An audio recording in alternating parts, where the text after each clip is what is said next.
à toutes. Bonjour. Je disais, Fédération des entreprises publiques locales, ce succès des foncières de redynamisation s'appuie sur les EPL qui sont plébiscités. Expliquez-nous les enjeux, si vous voulez bien. Évidemment, c'était les entreprises publiques locales travaillent souvent depuis des années sur le développement des territoires. Elles ont y compris travaillé sur la question des locaux commerciaux, des locaux d'activité. Donc elles ont déjà une certaine histoire dans ce mouvement. Elles ont la particularité donc d'être toutes dirigées par des élus locaux. Et évidemment, on voit bien que la question du développement, de la redynamisation d'un centre-ville, par exemple, et la ville, ça va ensemble. Il y a forcément, donc il y a cet outil qui finalement, qui est la SEM, qui est la SPL, qui est la CEMOB, qui est donc un outil de proximité, un outil qui permet donc une entreprise gérée par les élus locaux. Alors là, évidemment, c'est une donnée un peu plus particulière, qui est celle d'acquérir des locaux, de les restructurer, de les gérer, qui est une activité plus particulière, qui est un élément indispensable dans tous les projets de redynamisation des centres-villes ou des quartiers périphériques, mais évidemment qui n'est pas exclusive, puisque forcément d'autres questions jouent, la question du logement, la question de l'espace public, la question aussi des locaux de services publics divers, mais dans tous, la question du commerce est une question vitale. Et on peut dire évidemment que je pense que dans le pays, ça commence à se voir. On est à un moment d'accélération où si des tas d'endroits pouvaient apparaître comme un peu désespérés ces dernières décennies, voyant finalement l'ensemble des cellules commerciales fermées ou d'avoir perdu leur diversité, parce qu'il y a aussi ces aspects-là. Aujourd'hui, on voit que ces outils sont en plein développement et permettent de développer, de redévelopper dans tous ces endroits, centre-ville ou périphérie, des locaux d'activité commerciale qui sont absolument indispensables. Et je dis souvent, c'est une des demandes pressantes qui est adressée aux maires des villes. Qu'est-ce que vous faites pour le commerce local ? Pourquoi vous n'intervenez pas plus ? Évidemment, il faut avoir des outils pour le faire et ces outils-là le permettent. Un mot, justement, on est suivi aussi en replay en ligne par des élus, par des décideurs locaux, et évidemment peut-être insister sur les avantages pour les collectivités. C'est un rapport de confiance, c'est ça ? Oui, c'est à la fois un outil qui est évidemment une souplesse, puisque c'est une entreprise, donc avec les caractéristiques de souplesse d'une entreprise. Et en même temps, forcément, vous n'avez pas le même regard sur ce qui s'y fait lorsque vous-même la ville est impliquée dans la direction de l'entreprise, que si vous regardez un acteur extérieur à votre territoire et essayer de se démener. Et en plus, je pense qu'il est indispensable, puisque personne, souvent mieux que les élus, ne connaissent la réalité des besoins, les acteurs qu'il faut mobiliser pour parvenir à avancer dans ces domaines. Donc évidemment, finalement, il n'y a pas de développement commercial d'un territoire sans proximité ou sans, en tout cas, vision commune avec les élus, le maire notamment d'une commune. Ça n'existe pas, et même une fois qu'on a créé, en réalité, c'est toute une série de liens très, très proches pour arriver en permanence, puisque ça vit. Un commerce, on l'a réhabilité, on a renoué un bail, et puis ça s'en va, il faut reprendre. C'est une vigilance de tous les instants. Donc moi, je ne connais pas d'endroit, en tout cas dans ma propre ville à Nanterre. Je sais que c'est une ville de 100 000 habitants dans laquelle il y a bientôt 50 000 étudiants, il y a 100 000 emplois, mais sans doute une des questions sur lesquelles je passe le plus de temps au quotidien, ça reste ces pôles commerciaux, ceux du centre-ville comme ceux des quartiers périphériques, puisqu'en plus ils cristallisent finalement toute la vie d'un quartier, d'une ville. Ces éléments de centralité, c'est souvent d'ailleurs ombre et lumière. C'est là où se produit des tas de choses, mais c'est aussi là où ça dysfonctionne. Donc oui, c'est pour ça que je pense qu'il y a du succès dans cette forme de développement-là, parce qu'on allie à la fois des moyens financiers pour le faire, avec en même temps un engagement des collectivités territoriales dans l'animation de ce chose. Je ne veux pas évidemment minimiser le rôle des directeurs, bien sûr, parce que c'est des entreprises, il y a des gens qui dirigent ces entreprises. On va leur donner la parole. Mais évidemment, je pense que la proximité est importante. L'incarnation, une vision stratégique, une vision sur le temps long. Peut-être dernière question plus technique, si vous voulez bien, dans cette gamme des EPL, comme on dit, quel est l'outil, le véhicule, le cadre qui est le plus souvent utilisé dans les foncières de redynamisation? Actuellement, c'est les SEM, les sociétés C'est ça. d'économie mixte, qui sont donc avec des capitaux majoritairement apportés par la collectivité territoriale, mais où il y a la place pour des capitaux privés investis dedans. Alors soit avec des SEM qui se créent pour l'occasion, éventuellement en partenariat avec d'autres collectivités, puisque caractéristique d'une SEM, c'est la possibilité aussi d'avoir d'autres axes, la ville, mais le département, la région, une collectivité, faire ensemble un territoire, donc c'est assez souple, soit sous forme de filiales de SEM existantes, puisque actuellement il y a à peu près 160 SEM d'aménagement qui maillent le territoire national. Donc ça fait quand même beaucoup d'outils de déployer sur les territoires, et donc c'est parfois sous forme de filiales, et notamment sous forme de SAS. Merci, Voilà. Merci beaucoup. Alors, le temps passe à toute allure. Réagissez tout à l'heure, et puis possibilité évidemment de poursuivre l'échange de manière informelle. Cet espace est sympathique, comme on dit. Alors on a juste 2 micros, je vais en garder un. Si vous voulez bien, je me tourne vers vous, Éric Philippot, et vous, Julien Mattei. On entendra le directeur dans un instant. D'abord avec vous, Éric Philippot, adjoint au maire de Montélimar. Expliquez-nous, racontez-nous comment vous avez porté ces projets dans le cadre donc d'Action Cœur de Ville, Petite Ville de Demain. Vous avez lancé ce projet. Racontez-nous les besoins, comment vous l'avez porté. Alors pour resituer un peu le contexte, Montélimar, donc commune de la Drôme, 40 000 habitants, située entre Valence et Avignon, qui fait partie d'une communauté de communes, communauté d'agglo, 27 communes, 70 000 habitants, changement de majorité, dernières élections municipales. Donc on se laisse le temps du diagnostic pendant 1 an à peu près, et on identifie un certain nombre de problématiques assez courantes, somme toute. Problème d'habitat en centre-ville qui est plus adapté aux usages, aux besoins des citoyens. Problème de vacances commerciales importantes. Problème de disponibilité de locaux tertiaires. Voilà, donc un certain nombre de chantiers qu'on ne peut pas mener parce qu'on n'a pas d'outils, on n'a pas de moyens de le faire. Et c'est dans cet état d'esprit-là qu'on commence à réfléchir, à trouver des solutions. Comme vous l'avez indiqué, on est dans un contexte Action Cœur de Ville, petite ville de demain pour une commune de l'agglo. Donc on a déjà des échanges avec la Banque des Territoires. Et voilà, c'est dans ce cadre qu'on se dit il faut qu'on trouve les moyens de réaliser des projets qui font sens pour le grand public, qui font sens pour l'intérêt général, et qu'on réaligne les projets avec les enjeux du territoire.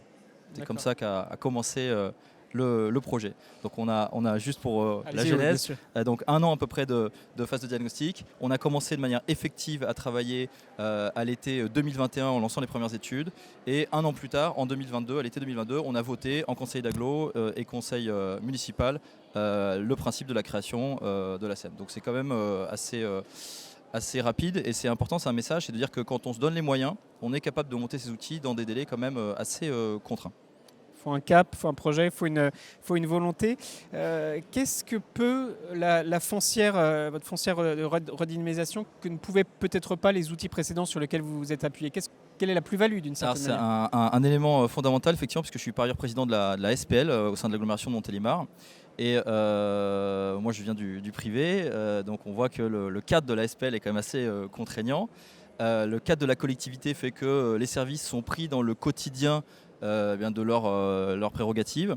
Et donc l'intérêt déjà de réfléchir à créer une structure ad hoc, c'est de se doter d'une équipe dédiée, d'une organisation dédiée sur mesure pour la réalisation de ces projets. Et après, évidemment, on a lancé un certain nombre d'études pour conforter ce choix du statut juridique de la SEM. Alors là, c'est assez simple, on prend tous les statuts possibles. Est-ce qu'on fait en interne? Est-ce qu'on porte à travers la SPL? Est-ce qu'on fait une SAS, etc. Et puis on regarde l'impact juridique, l'impact social, l'impact fiscal, l'impact sur la capacité à aller chercher des subventions. Voilà, tous ces éléments-là. Et à la fin, on aboutit au fait que la SEM est quand même l'outil le plus souple, le plus adapté pour ce type de projet d'ambition. Monsieur le Président, à l'instant, parlait de synergie, de dialogue, de relation avec toutes les parties prenantes. Vous soulignez, vous confirmez cette nécessité, cette volonté d'incarnation. Comment ça se passe justement avec les acteurs territoriaux? Comment s'articule la foncière avec le principe, vous l'avez dit, c'est le partenariat et c'est le dialogue. Ouais. On fonctionne parce qu'on est en réseau, on fonctionne parce qu'on a des structures qui nous apportent un appui qui est indispensable, parce qu'on partage nos retours d'expérience et parce que ce qui fonctionne chez l'un ou ne fonctionne pas chez l'un sert à alimenter la réflexion chez l'autre. Et en l'occurrence, on a eu la chance d'avoir l'ensemble de ces interlocuteurs et de pouvoir avancer conjointement. Alors évidemment, les services de l'État prennent leur part aussi parce qu'on a des échanges avec eux sur l'urbanisme, sur un certain nombre d'aides dans le cadre d'Action Cœur de Ville, etc. Le département également, enfin voilà, tous les acteurs doivent converger à un moment donné. Ce qui est important, c'est d'avoir un projet clair, une vision, oui. un programme d'action ambitieux mais réaliste et de tenir ses engagements des deux côtés et ça avance finalement assez facilement. Tant mieux. Peut-être des exemples pour celles et ceux qui nous suivent de projets, des exemples de projets et puis dans la manière dont ça marche, dont ça s'inscrit dans une temporalité, dans un calendrier. De pouvoir matérialiser, oui, tout à fait. Donc oui. Je disais, à partir du moment où vraiment on a lancé les opérations, un an, en un an de travail, de préparation pour identifier le type de structure juridique, le portefeuille de projet, les acteurs. On a fait voter donc, par les assemblées la Constitution. Et donc grosso modo, en un an et demi, toute la phase administrative comprise, on est capable d'avoir un outil effectif en ordre de marche. Recruter une équipe, des locaux, enfin tout ce qui va. En termes d'avantages aussi de la SEM, c'est l'effet levier. C'est l'effet levier, c'est l'échange avec le privé. Oui. C'est justement cette capacité à dire, on va nous, au sens de la partie publique, indiquer ce qui nous semble cohérent. Et quels sont les enjeux de nos habitants, de notre territoire, mais on va aussi prendre le bon du privé, sa capacité à agir de manière efficiente, rapide et accessoirement les fonds. Puisque un des éléments essentiels, c'est que la ville a injecté 6 millions d'euros avec l'agglo. 6 millions d'euros, ça nous amène à peu près à 12 millions de capital. Et surtout, ça nous amène derrière avec l'effet levier, les subventions et la dette, à 37 millions de réalisation de projets injectés sur le territoire. Donc avec 6 millions injectés par les pouvoirs publics, on se retrouve avec 37 millions de projets effectivement réalisés. Et ça, c'est quand même un élément essentiel, je pense, du dispositif. Et en plus de ça, il y a ce retour d'expérience dont je parlais tout à l'heure, il nous permet d'aller plus vite. Oui. Parce qu'on ne va pas repartir à chaque fois de zéro. On sait qu'on a un réseau, on sait qu'on a des partenaires, et puis surtout, on capitalise là-dessus. Et on essaie à chaque fois de progresser collectivement et de s'apporter les uns les autres le fruit de nos travaux. Merci beaucoup. Je vois que le temps passe. Vous vouliez ajouter quelque chose? Non, et juste sur les projets, oui, très rapidement. Les projets, ça va sur de la redynamisation commerciale, oui. Sur la réhabilitation de quartier, puisque l'idée c'est de travailler à l'échelle du quartier, pas simplement à l'échelle de l'immeuble, de l'habitat, des énergies également. On a ouvert les statuts pour pouvoir travailler dans le domaine des énergies. Vous savez tous que c'est un domaine de haute tension actuellement pour nos collectivités. Voilà, donc on a ouvert au maximum le champ des possibles. Bon. Vous restez là, évidemment. Je suis sûr que certaines questions vous seront adressées tout à l'heure. Puis encore une fois, on pourra poursuivre l'échange. Julien Mattei, merci d'être là. Vous avez récupéré le micro. Monsieur le directeur général de l'OCUSEM, donc Société d'économie mixte, initiée il y a une douzaine d'années. Expliquez-nous pourquoi il y a 12 ans, sur le territoire de Strasbourg, le choix a été fait d'une foncière de redynamisation. Quel était le contexte à l'époque ?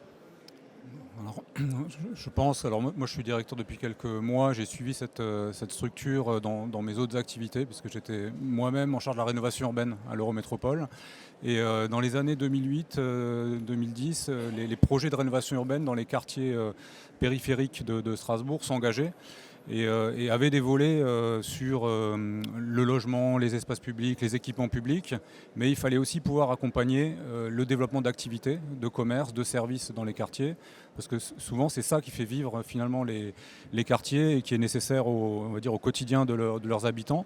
Et comme l'a très bien dit monsieur, il fallait trouver un véhicule pour porter ces projets.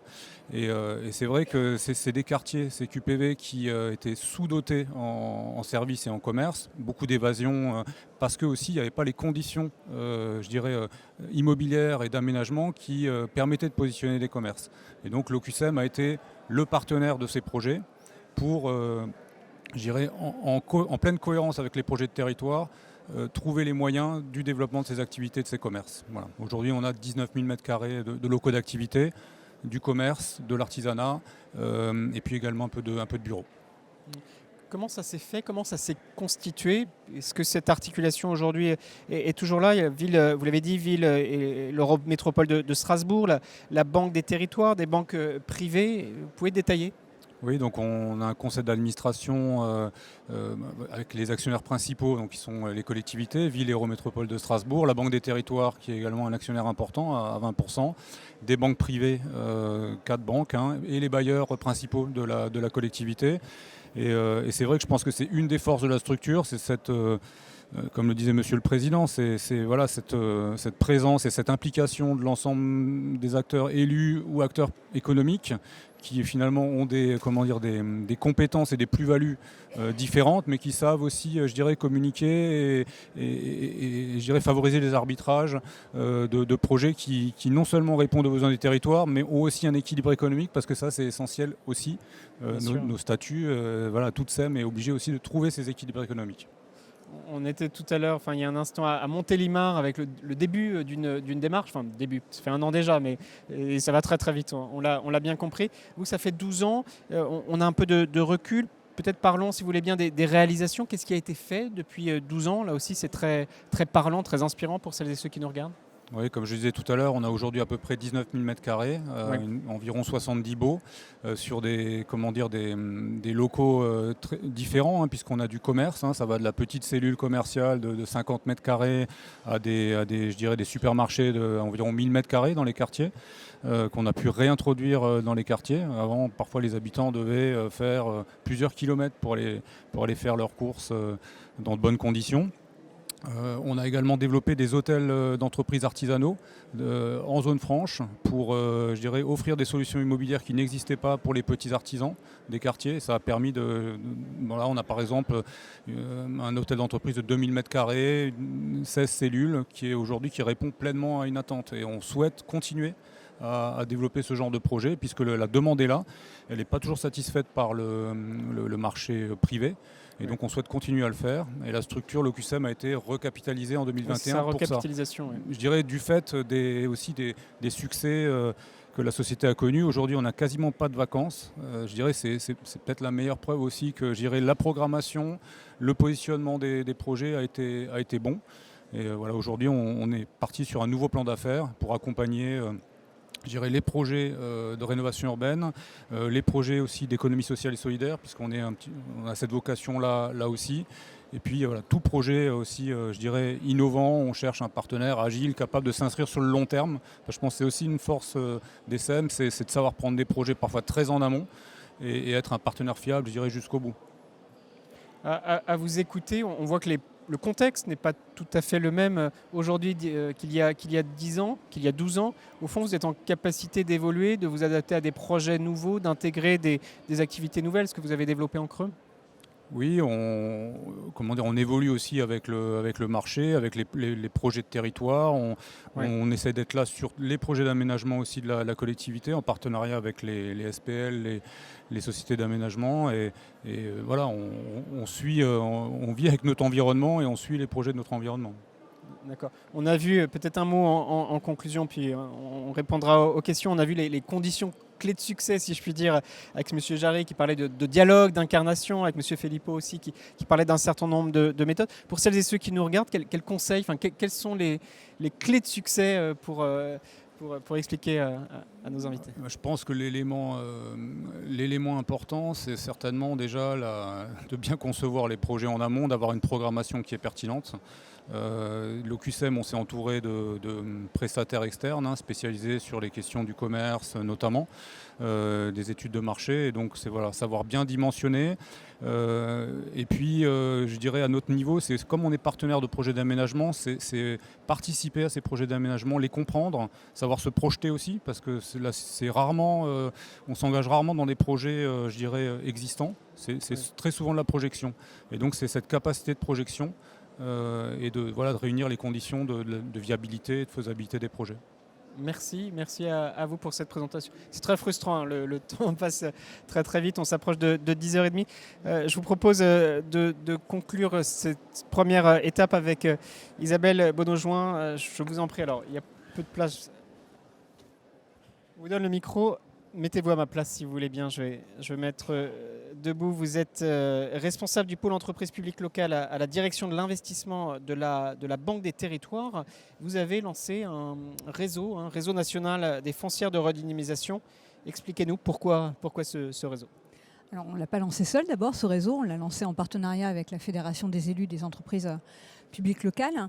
Et ce réseau, il a un double objectif: accompagner la réflexion des collectivités locales qui s'interrogent justement quels sont les moyens d'action à notre disposition pour pouvoir être un acteur et participer à la redynamisation de nos centres-villes, centres-bourgs, les cœurs de quartier. Et Patrick Jarry l'a dit, et Éric Philippot de la même manière. Le portage politique, il est essentiel. Donc accompagner la réflexion des élus, mais aussi de leurs collaborateurs. Pour nous, c'était un enjeu pour leur donner à voir sur effectivement les solutions qui étaient possibles. Et le deuxième objectif de ce réseau, c'est pour les foncières qui se structurent, puisqu'on est sur un mouvement assez récent, c'est favoriser les retours d'expérience, donner à voir sur effectivement les premiers projets qui sortent, quel type de montage, quelles réponses ont été apportées concrètement, parce qu'on a besoin de se nourrir de ce retour d'expérience des uns et des autres pour pouvoir avancer plus rapidement. Et pour nous aussi, Banque des Territoires, partagée avec la Fédération, l'objectif, ce n'était pas tant d'accompagner la structuration de 100 foncières sur l'ensemble du territoire, mais derrière, d'avoir un impact significatif et de pouvoir atteindre un objectif d'accompagnement de 6000 commerces de proximité et d'activités de proximité. C'était il y a un an, je crois. Donc le réseau national a été lancé le 1er juillet, effectivement, et on a fêté, c'est un an il y a quelques mois. Joyeux anniversaire au réseau. Alors, c'est difficile, mais peut-être vous avez un premier retour. Quels sont ce que vous disent les gens avec lesquels vous intervenez? Alors en fait, ce réseau, il se structure en 2 temps. Des temps d'échange, plénières, ateliers délibérément opérationnels. Aujourd'hui, c'est 6 temps d'échange qui ont eu lieu, plus de 2000 participants. Et dans ces temps d'échange, on favorise le témoignage d'élus, directeurs généraux des services, directeurs d'EPL, sur des thématiques à chaque fois très ciblées pour permettre de rentrer dans l'opérationnalité qu'on évoquait tout à l'heure. Mais ce réseau national, c'est aussi des ressources qui sont partagées. On a sur le site de la Banque des Territoires capitalisé toute une série de documents, témoignages, y compris des documents ressources de la Fédération des élus des entreprises publiques locales, qui sont à la disposition de tout un chacun pour pouvoir justement réfléchir, avancer avec des guides méthodologiques, des fiches de retour d'expérience détaillées. Donc voilà, des ressources qui permettent d'avancer.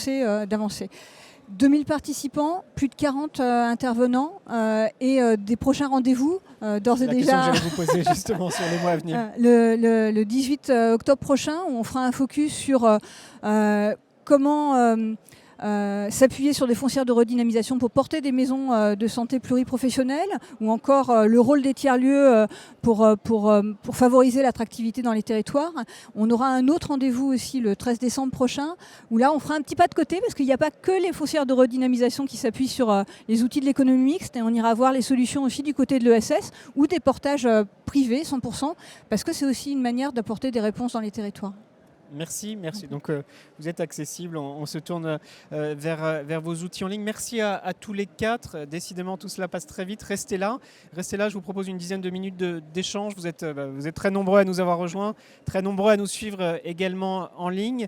Est-ce que vous avez des questions, des interrogations, des témoignages? Monsieur, je vous en prie, je vais vous donner peut-être mon micro. Et allez-y, présentez-vous. Et voilà. Merci, bonjour. Donc Philippe Rémy, je suis le directeur du développement économique de Plaine-Vallée et c'est une agglomération en Val d'Oise. Donc ma question s'adresse plutôt à vous, monsieur. Comment vous articulez la compétence développement économique avec la métropole? Comment ça se passe concrètement? Merci beaucoup. Je dirais on a des contacts très, très réguliers avec la direction du développement économique qui est partie prenante des projets d'aménagement ou de renouvellement auxquels on participe. Et d'ailleurs souvent ils y sont en amont, c'est-à-dire qu'ils sont plus à l'origine des projets que nous qui arrivons dans une phase peut-être un peu plus opérationnelle. Il y a une forme de passage de relais qui se fait. Voilà, on a historiquement, je dirais même les prestataires qui travaillent pour nous en termes d'études commerciales et de marché sont aussi les anciens prestataires de l'Eurométropole parce qu'ils finalement eux aussi ont accompagné la conception et puis la réalisation et la mise en œuvre des projets.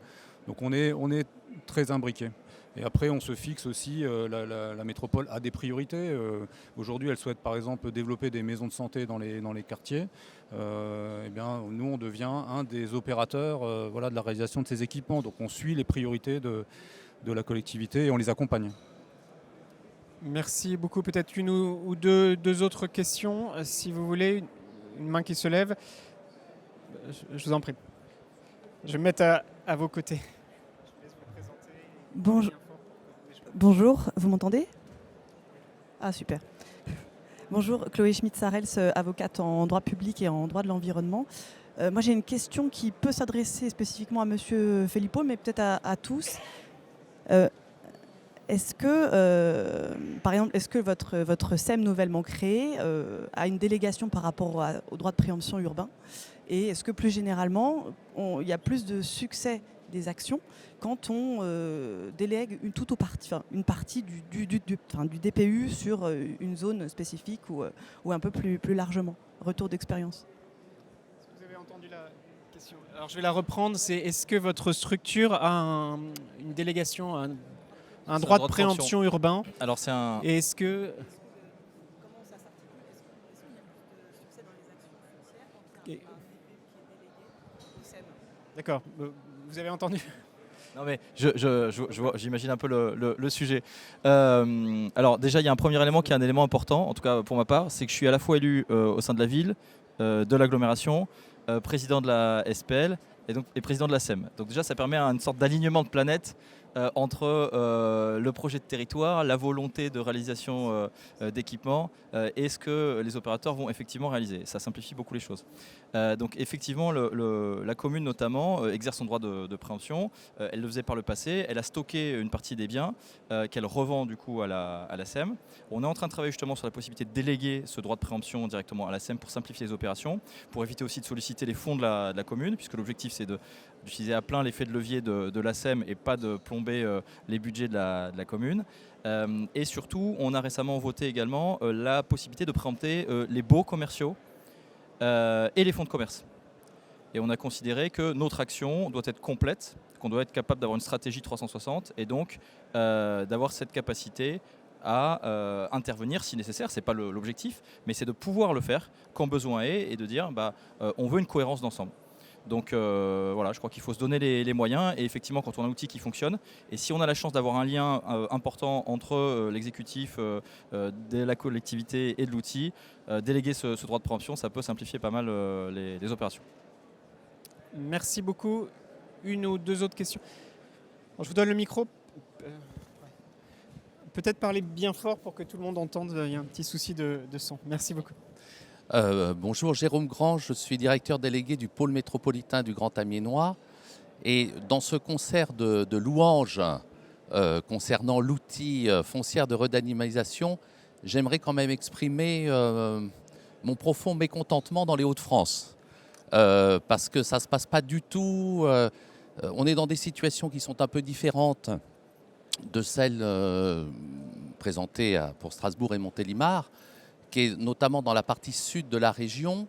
Le fait que Amiens n'est pas concerné, bien sûr, par les dispositifs Action Cœur de Ville, et qu'on a donc un semis de ville moyenne dans 3 départements différents, plus beaucoup, vu la structure urbaine de l'ancienne Picardie, beaucoup de petites villes de demain. Et aujourd'hui, objectivement, la Banque des Territoires est totalement atone. On a vraiment besoin de sa part d'un rôle aussi d'animation pour fédérer les besoins.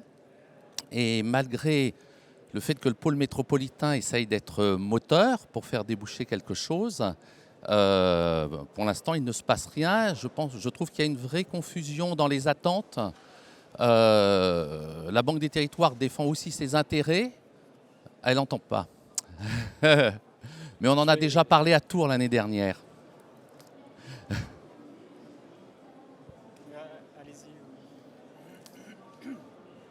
venez sur scène. Oh, bah. Voilà, vous voulez, je vous ai coupé, allez-y, complétez. Donc voilà, c'est que pour l'instant, les 2 hypothèses qu'on nous propose, c'est soit la foncière de la Gigafactory de Dunkerque pour des batteries, où je ne pense pas que les commerces de nos petites villes de demain puissent se retrouver dans la même foncière qu'une Gigafactory. Je ne vais pas répondre à la place de la Banque des Territoires, je vais passer la main, mais juste, moi, ce qui a été déterminant dans le montage du projet, c'est d'être assez souple et créatif. Et on a trouvé, alors évidemment, on rentrait dans le cadre du dispositif et ça aide, mais on a rencontré par moments des freins, des difficultés. Et le fait de se remettre en question, de repartir d'une page blanche, de dire comment on fait différemment, comment on fait autrement, à quelle échelle on le fait. Parce que le choix de dire on le fait au sein de la commune, on le fait au sein de l'agglo, pourquoi pas parfois au sein de certains départements, ça peut aider. Donc effectivement, parfois, bon, il y a des trous dans la raquette, mais on trouve toujours des solutions normalement. Merci. Alors, d'avance mes excuses parce que je n'ai pas entendu la totalité de votre intervention, mais je comprends que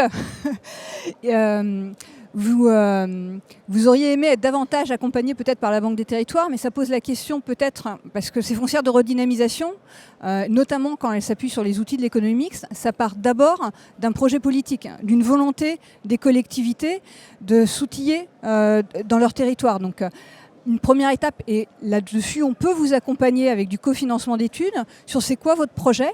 Et effectivement, est-ce que en fonction de ce projet, il y a possibilité de s'outiller et d'accompagner la création d'une foncière de redynamisation. Mais on part toujours du projet. La foncière, elle n'existe pas en soi, elle n'est pas parachutée sur les territoires. Et la Banque des Territoires n'est qu'un accompagnateur et un facilitateur pour faire émerger les projets. Et elle ne se substitue pas à la volonté des élus d'intervenir sur leur territoire. Par contre, et je pense que Éric Philippot ou encore le QSEM peut témoigner, on est à vos côtés pour réfléchir, on est à vos côtés pour aider à structurer la démarche et derrière, concrètement, à rentrer autour de table et à vous accompagner dans la durée, parce que quand on est actionnaire, on est aussi aux côtés des collectivités dans la gouvernance des EPL. Et puis après, il y a nos autres métiers prêteurs, bancaires, qui permettent d'accompagner la réalisation des projets. Mais déjà, on part d'une volonté d'intervenir sur un territoire, et ça, on peut vous accompagner dans la phase amont, donc à votre disposition pour en discuter dès la fin de cet atelier. Voilà. Merci beaucoup. Je regarde le temps, il doit nous rester 4-5 minutes. Une autre question ? Non, pas d'autres questions. Moi, j'en avais une. À vous écouter, à la rédaction d'Acteurs Publics, donc je suis rédacteur en chef, on a vu en matière d'action publique, de dispositifs, jusqu'à il y a quelques années, des choses qui se mettaient en place dans les territoires de manière assez uniforme. À vous écouter, ça veut dire que ces dispositifs, tout ce que vous mettez en place, peut être assez agile et s'appuyer sur les atouts, mais aussi sur les contraintes des territoires et également sur la temporalité. On voit que les crises se succèdent. On ne sait pas quelle sera la suite dans quelques mois, dans quelques années. Vous êtes en capacité d'adaptation un peu en permanence ? peut-être. Alors, oui, je me permets peut-être avant de te passer le relais, Patrick. La force de ces outils, c'est qu'on peut les retrouver à différentes échelles d'intervention et que les échelles d'intervention ne s'opposent pas. On a à la fois des foncières de redynamisation qui se structurent à l'échelle régionale. On va prendre l'exemple de la Normandie, de la Bretagne, de l'Occitanie, ce qui permet y compris d'aller dans des territoires très ruraux, une sorte de solidarité territoriale. Il y a des foncières départementales et puis il y a des foncières intercommunales. L'exemple de l'OQSM, l'exemple de Montélimar aussi est prégnant. Donc en fait, ça permet d'irriguer sur tous les territoires, y compris en Outre-mer. Je vais prendre l'exemple de la foncière de redynamisation qu'on a créée récemment à Saint-Laurent-du-Maroni, en Guyane. Donc un vrai mouvement de fond. Les foncières ne sont pas la réponse à tout. Il ne faut pas non plus survendre un modèle. C'est un élément de réponse dans lequel on peut faire du portage, on peut intervenir de manière dynamique et capitaliser en fait les énergies pour pouvoir intervenir de manière précise sur les territoires. Mais ce n'est pas l'unique réponse.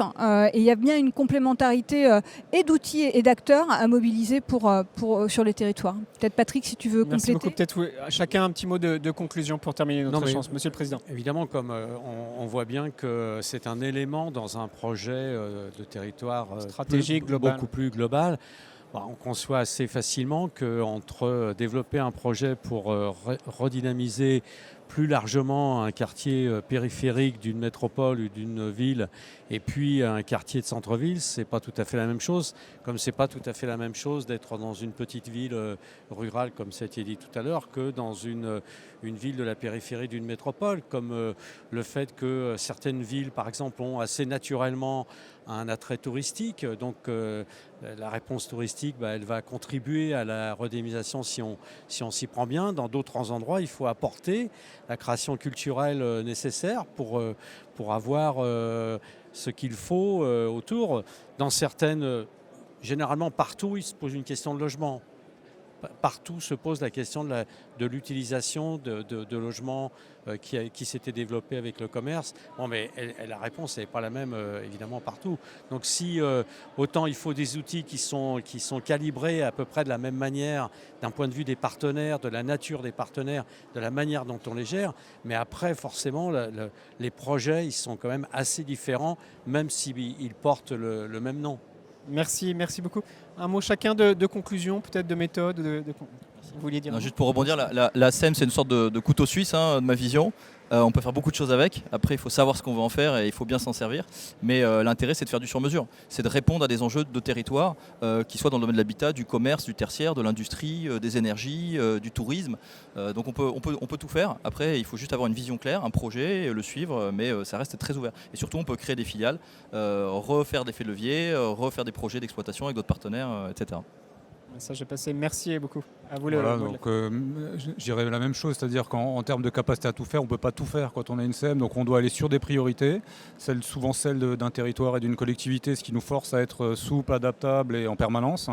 Et je voulais dire aussi un petit mot pour dire qu'à Strasbourg, on travaille extrêmement bien avec la Banque des Territoires qui est nos interlocuteurs, mais qui sont extrêmement impliqués, je dirais même au-delà des conseils d'administration assez fortement. Et on a réalisé des opérations en co-investissement avec la Banque des Territoires dans des SAS qui nous a permis d'avoir l'effet levier dont vous parliez tout à l'heure. Et donc là, il y a des vrais partenariats, je pense, à créer et à venir. Merci beaucoup. Merci à tous les quatre pour cet échange. N'hésitez pas, la discussion peut se poursuivre. Et merci à vous toutes et vous tous de nous suivre en ligne.